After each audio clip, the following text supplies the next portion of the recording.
Bueno, compañeros, en esta ocasión les voy a presentar el tema de biomecánica de la articulación temporomandibular, parte 2. El equipo está conformado por Álvaro Aguilar Juan Pablo y González Tobar Horacio, su servidor. La inserción posterior se le llama así a los tejidos retrodiscales que se encuentran adheridos en el borde posterior del disco articular. La lámina retrodiscal posterior está formada por cantidades variables de tejido conjuntivo elástico.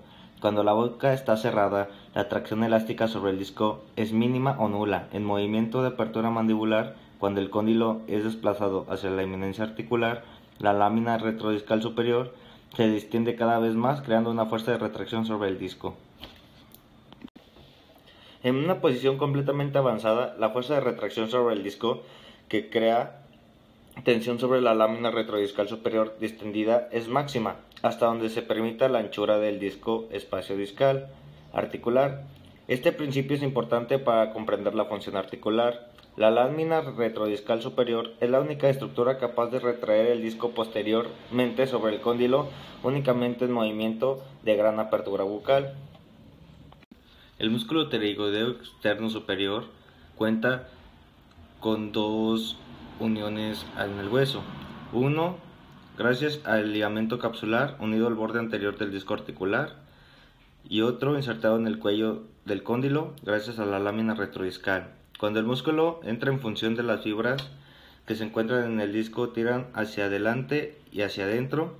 Cuando el pterigoideo externo inferior tira el cóndilo hacia adelante, el pterigoideo externo superior permanece en reposo y no se desplaza ni el disco ni el cóndilo.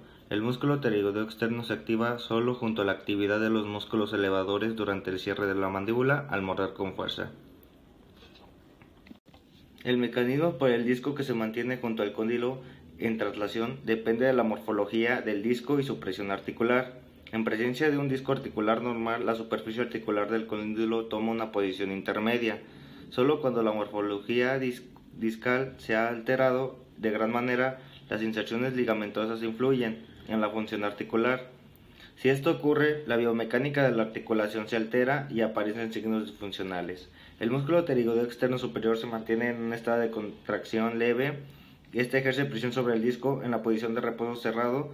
La fuerza anterior y medial supera la fuerza de retracción elástica producida por la lámina retrodiscal superior no distendida. En reposo con la boca cerrada, el cóndilo estará en contacto con las zonas intermedia y posterior del disco. Está en reacción del disco se mantiene durante movimientos pasivos.